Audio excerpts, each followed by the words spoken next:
Graham Loch, Chairman of Stewards, is with us again. Let's have a look at the meeting on Saturday night, Graham, and we start with race 1, taken out by Mac the Finn. Yeah, pretty busy race, Greg. There was an incident on the first turn in which Fistful of Dollars, driven by Blake Fitzpatrick, was obliged to check. McCardle's Chance, driven by Mr Rafferty, shifted down the track when insufficiently clear, caused the interference. Mr Rafferty was subsequently charged, pleaded guilty and was suspended for a period of 10 days. And then on the home turn, about 300 metres to go, Sterling William broke and galloped when racing outside on the agent, driven by Todd McCarthy, as that horse sought to improve. After examining the incident at some length, particularly listening to the evidence of Nathan Zurib, the stewards in the end couldn't be comfortably satisfied that they'd be able to sustain a charge against Todd McCarthy, and advised the driver that he was being given the benefit of a grave doubt as to whether he was responsible for the matter. All right, so that's race number 1. Yeah, no, probably a couple of other things there, Greg, as well. We've got in Massachusetts, was held up for clear running in an early part of the straight, and Beatson, the horse has been in very good form. It was also held up and has not been fully tested in the race. Okay, race number 2, that was won by Jack a Turk. Didn't look too much to report out of that. Well, it's hard to find excuses for the beaten division when Jack a Turk comes from last with probably 600 metres to run and wins the race. He's been racing in consistent form, nevertheless. We did report here that Change Gear, driven by Lauren Pinella, was held up for some distance prior to the 100 metres. Race number 3, and this was taken out by Only Kidding. Yes, again a horse we haven't seen a lot of at Menangle, but has been showing great form. I think that's its fifth win in a row. We did have a couple of horses held up. Spare Me Days was held up in the early part of the straight, as was Place Your Bet. We did have Spare Me Days examined after the race. There were no abnormalities to report. We also had Bundaburra examined after the race. We did note that the horse didn't finish the race off as strongly as it has in most times that I've certainly seen it, and did appear to race roughly somewhere in the vicinity of the 500 to 600 metres. The horse was reported as being lame in a near hind leg, and Mr Keogh has been told that the horse has stood down now pending the provision of a veterinary certificate. He said he was disturbed by the horse's performance, and he wouldn't present the horse again until he was totally satisfied with the horse. Okay. What about race number 4, Bold Life? Yes, well again, the couple of times that I can recall Bold Life winning, and they're not all that current or recent, has been driven in a fairly similar manner when been able to have one quick dash at them in the latter part of the straight after being covered up for most of the race, and that was the story here. All right, race number 5, one of the trotting events on the program, Paris Pepperell, Jared Alcher. I think it confirmed its previous unlucky performance, Greg, that it broke when appearing to be going to finish in the race at its last start, and it stayed in the gate this time, and was quite what's the word? Impressive? Yeah, quite impressive, yeah.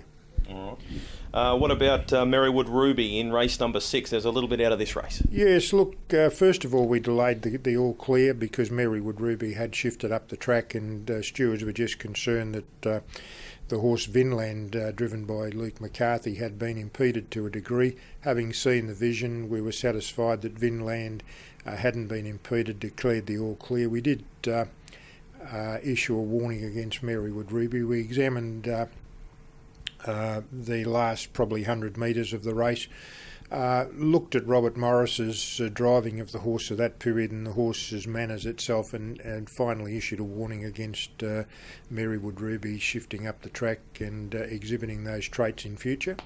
We did also look at the performance of Navina Rose. We were aware that the horse had arrived in New South Wales earlier in the week.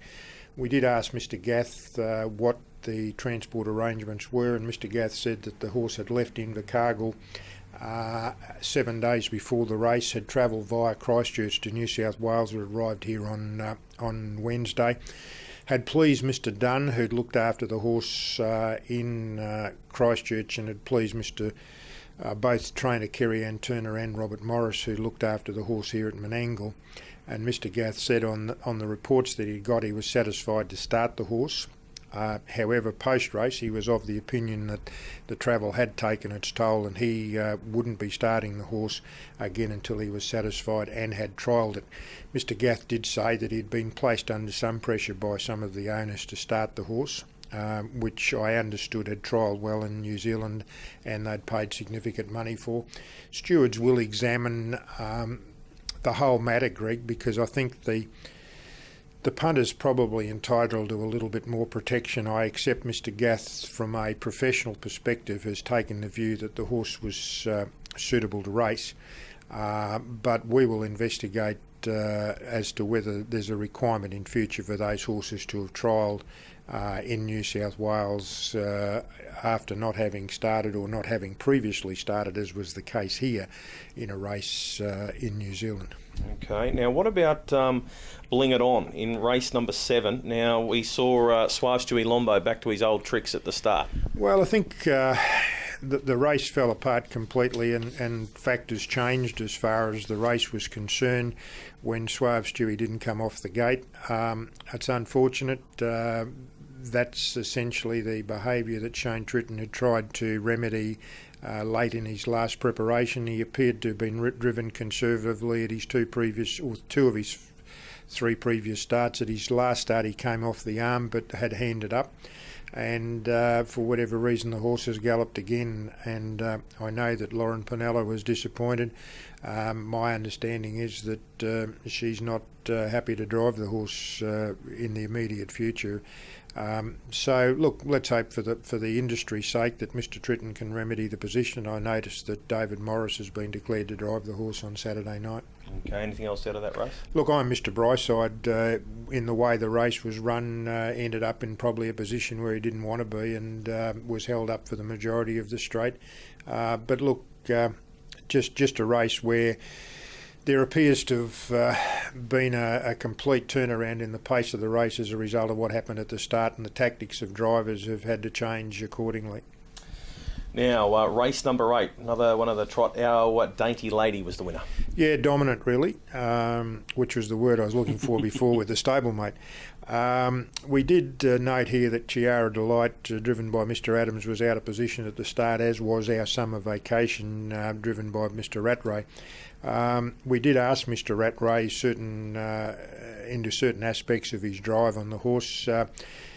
He stated that unfortunately for him, the horse that he followed, driven by Mr. Sultana, didn't take him anywhere in the race. He was forced to then come forward of his own accord, approaching the 800 metres. He said that he did then look for cover again on Chiara Delight, which had come out in front of him, because he was a little concerned that our Summer Vacation wasn't as smooth in its action as it could be. And in fact, we've reported it raced roughly in the vicinity of the 500 metres.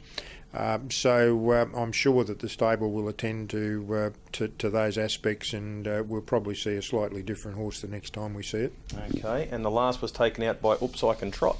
Well, probably lived up to his name. We did ask David Morris in respect to the horse's recent performances, and he made it clear that the horse's mobile form is completely superior to its standing start form, and in his view, the win wasn't out of character. He said the horse had been racing well.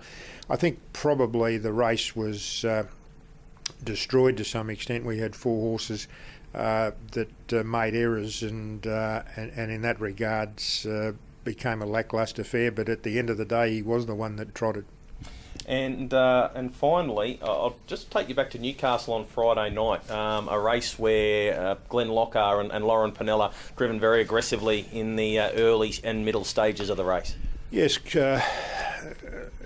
look, basically the stewards incorrectly took exception to the tactics of Lauren Pinella, and there's been an inquiry opened and adjourned to allow Miss Pinella to furnish some veterinary evidence.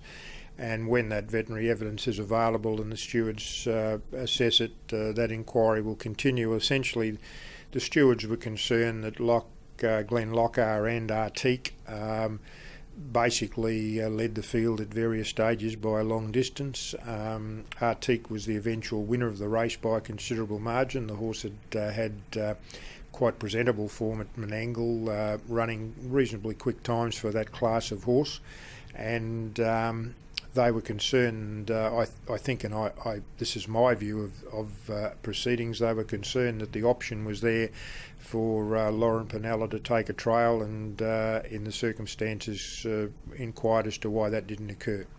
All right, so we'll hear more about that as things develop. Yes, Greg. All right, Graham, thanks for that. We'll speak with you next week. Pleasure, Greg. Ta.